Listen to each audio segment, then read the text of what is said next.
Hello, my beautiful Aquarius friends, and welcome to our October 2021 reading. We are getting into some really interesting energetics this month. Like in general, everybody is going to be going to this deeper soulful place. And I'm finding that October is kind of this interesting culminating understanding of what we have been learning the first 9 months of the year. Like really seeing clearly. Partially that has to do with the fact that we are going through a Mercury retrograde in Libra, which improves our communication, has us reviewing that, but then that goes direct along with Pluto, Jupiter, and Saturn going direct this month. So we're starting to see the culminating factors around a lot of this internal work starting to show up slowly but surely in the external and how we're moving forward. Now for you all, Jupiter and Saturn have been with you, and they are going direct this month in your sign. So you're going to be feeling a personal shift going on there from what you were learning April, May. It's like you've just gone on a whole journey by the time we get to October here and we start to have this direct motion. It made me think as well about Jupiter is coming to its last 3 or so months of its time in your sign. And I find Jupiter's expansive tendency to culminate change very quickly. So it's the year that it's in your sign is normally a year of huge growth. And I know that was true for me when Jupiter was in Leo. Oh my gosh. So this is a really powerful time of transformation, change, and growth. And not only that, but we have tons of energy moving through first Libra, which is going to be so much about your big vision, like who you're becoming. And you may be surprised by some of the answers that want to come in. That is one of the big notes that I'm going to be saying for the collective, and I think especially for Aquarians this month, is that we so often have a set, this is my dream, these are my dreams, these are my goals, this is my big picture. And without taking into consideration that our big picture and our big goals do shift and do change, and in little and big ways, right? And that it's okay for us to be surprised by ourselves and by our souls. So that's going to be a huge theme for you.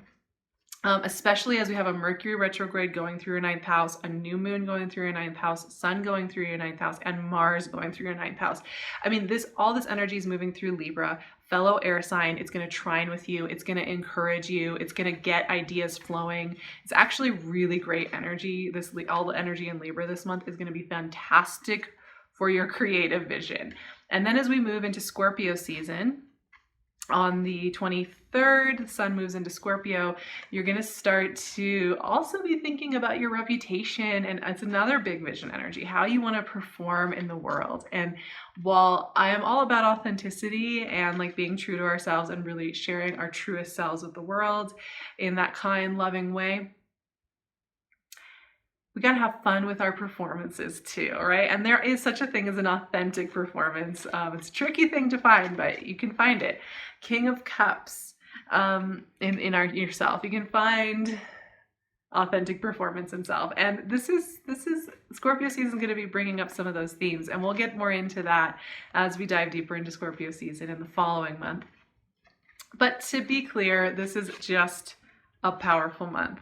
2 of Swords. All right, let's pull one more. And 5 of Swords. Oh, goodness. Being in your head can be fun until it's not, right? I'm going to pull one final card from my Hidden Worlds Oracle deck. This is a very kind of angelic, crystalline deck. It really takes you to this magical other place of light beings and things like that. Oracle, I like that. Sacred living, spirit speaking, intervention. Okay, so let's go through this energy for you all and talk about it. So, King of Cups. This is comfort in our emotions. Honestly, King of Cups is an energy that is very comfortable in the flow of emotions through our physical body, without judgment, without jumping to conclusions, without analyzing them, containing them, categorizing them, giving them a good or bad rating. The King of Cups allows all information that wants to flow through his body, his spirit, his mind, flow through. And that is where the mastery comes in. That is where that kind of king-like energy of being able to hold your center comes in. It's not in judging or categorizing yourself. It's not in suppressing the spiritual side of yourself and putting it in the background. It's saying, this is leading me. This is teaching me. This is a tool through which I can understand myself better. So when the King of Cups shows up, maybe you have some kind of King of Cups energy around you, somebody who shows you this, creates this behavior, is with you. But this is about activating this within yourself. It's about activating that central core that says you're safe to feel the feelings you have. You're safe to dream the dreams you have. You're safe to explore all these things. You don't have to fear any pocket within yourself. So King of Cups is huge spiritual energy. He's very much like a Piscean Scorpio kind of seeker of the truth from the soul side of things.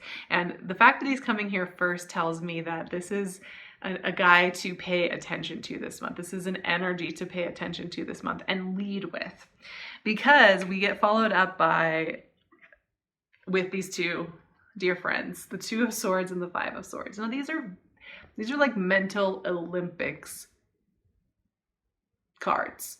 This is when we want to use our analytical mind to put everything in a calendar, make sense of it, give it categorization, give it storyline, right?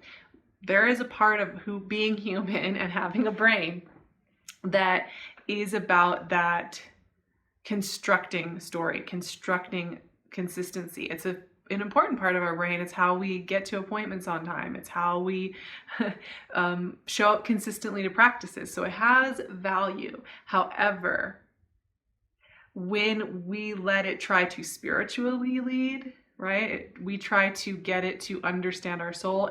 It doesn't really have that skill set. And this is the kind of stuff that can happen. Now, Two of Swords, I have to admit, is a card I really love, because this is a card about taking a moment to pause and listen without making a decision in 5 seconds.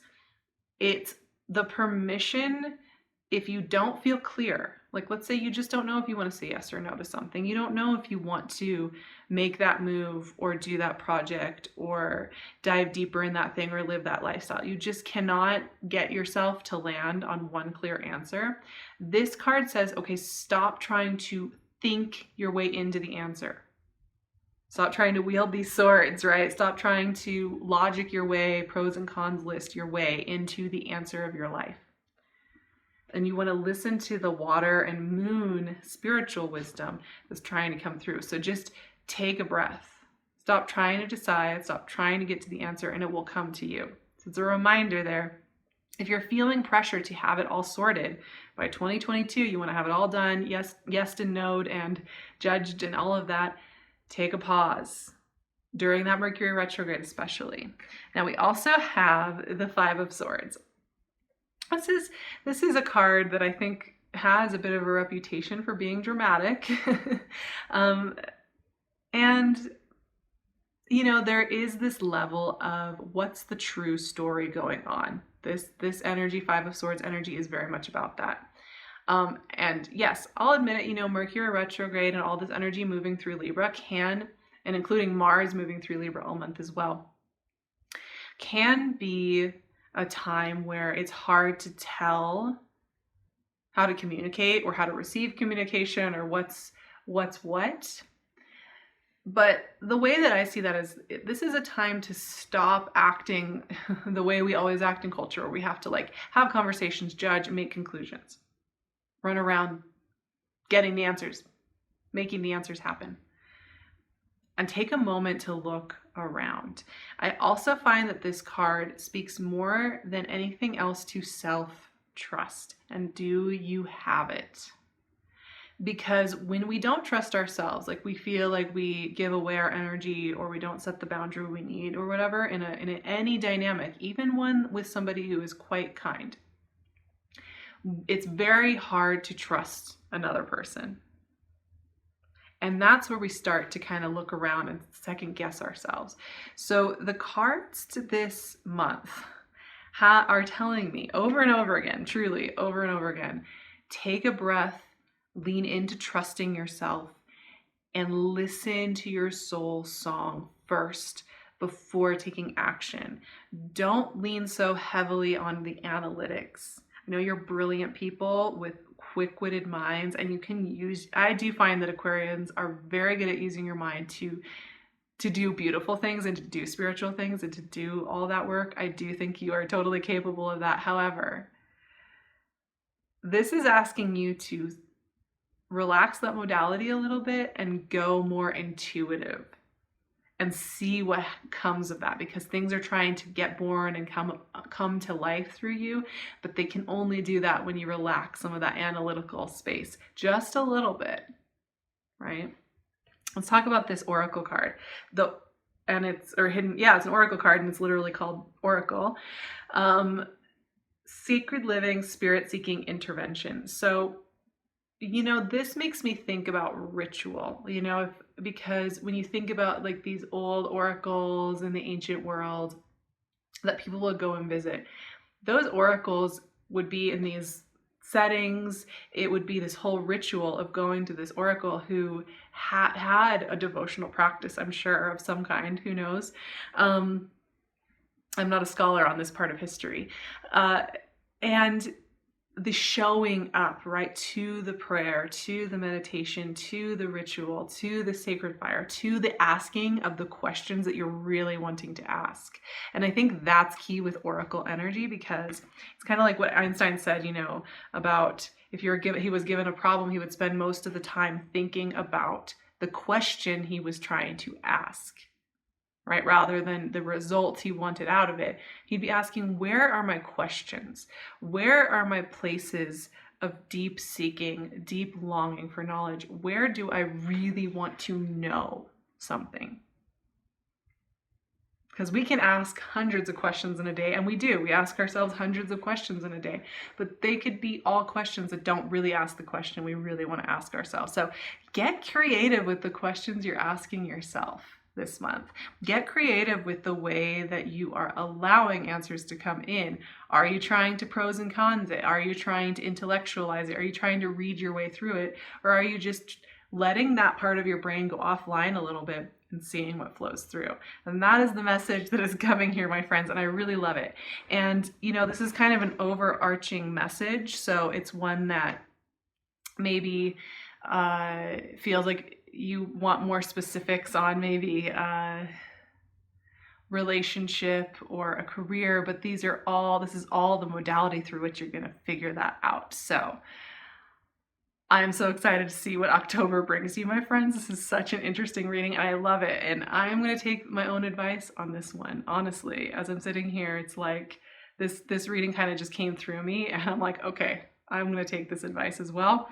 I will be covering Mercury retrograde in detail on my Patreon. We're going to be doing activities and kind of making it a fun time of the year, because I do think Mercury retrograde can be an amazing time of growth and healing. I will also be offering lots of support every single week there. You can also find me here, where I'll be doing my new and full moons and all the good stuff. And you can find me on my website and my Instagram. So I'll leave all my links below so you know where to find me. I love you so much, and I will see you all very soon.